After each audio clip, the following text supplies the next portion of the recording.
Alright, we're just going to finish splitting this case here, and we're going to take the crank out and a couple sensors here and we'll be all set. So just kind of walking this back and forth. We'll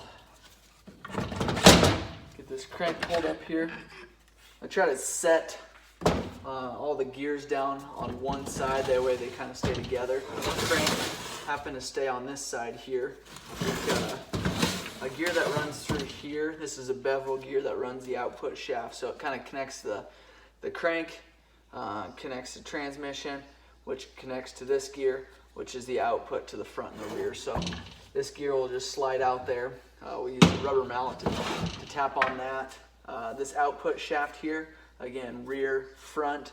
This is what we're having, yoke having problems coming out the first time. Having it out, we'll just slide it off. The seal stayed with it, but that's the front yoke. Goes with this yoke here. And then these just kind of lift up out of there. There's clips in there. There's keepers in there, holders. That will kind of hold everything in place when it is in.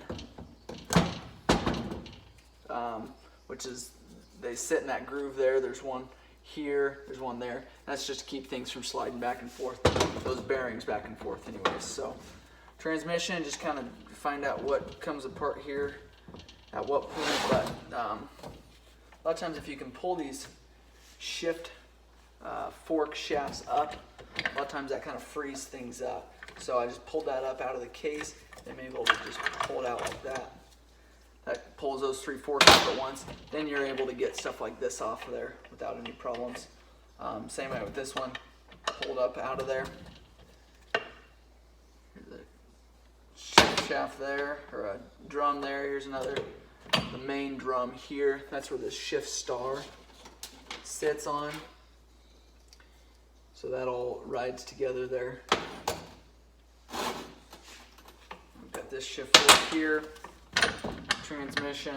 And again, I like to try to keep this as much together as I can.